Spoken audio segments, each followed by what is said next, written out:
Artists, who are some of the people that you worked with? Like who are some of the people that you worked with? Before I actually started working with artists, the first, I was on tour first. Okay. So on the tour I was working with an artist named J Real. I was on tour with Silk, Frankie Beverly Mays, and R. Kelly. Wow. And the Isley Brothers. So, and did private shows with Zena Garrison, Laura Lee Little, and Robin Givens. But before I even got to that, I was in a group called, not One Shade, that's one of the groups I was in, but I was in a group called Strictly For You. And I was being cultivated as an artist. I was being cultivated as a lead singer, but I just wanted to sing background because in school, I was singing Cooley High Harmony. That was when Boyz II Men had just came out. Right. And you heard a lot of Jodeci, so I was in that mode. So those are some of my early influences, but that's when I really started doing a lot of singing then. Right. When did you decide it's time? It's time for Billy Cook to be Billy Cook. How did you come with the swag? Did you know how you was gonna portray yourself as Billy Cook? I didn't.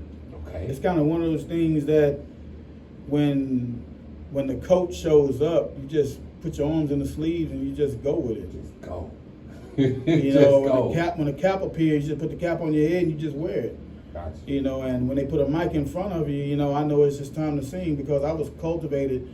I was bred to do this. You know, it was already in my genes. It was already in my blood. But I just needed someone to show me the right way. How are you able to be so instinctive but so elusive at the same time? Let me elaborate on that. Okay. Nobody sounds like Billy Cook, but when you hear Billy Cook, you know it's Billy Cook. Like, how do you do that? My history came from a whole lot of classic piano players, Okay. flat-foot country singing folks that sang harmony and singing in the choir and stuff like that. And I left home at an early age and decided, I said, hey, this is what I'm going to do. I was going to play sports, but everybody else in my family was playing sports, so I picked up the mantle of doing the singing, and it just turned into something great. And it became so challenging but so rewarding at the same time, Right. that it just felt natural for me to just do singing. And I've done so much of it with my cousin playing. He was playing the harmonica, I was doing the singing.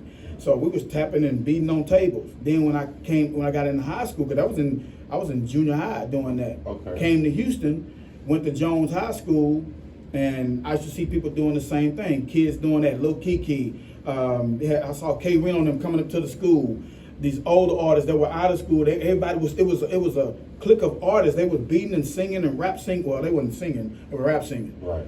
I was going through this hallway singing Cooley High Harmony with a group, with a young man named Randy Hanna, Okay. and Shannon Jackson, R.I.P. to Shannon Jackson, and a few other great singers that was in Jones Hall doing the same thing. And that's when I started cultivating my gifts right there. I started honing my skill. I was in band. I started, let me get in a band, let me get in choir, let me get in all these things.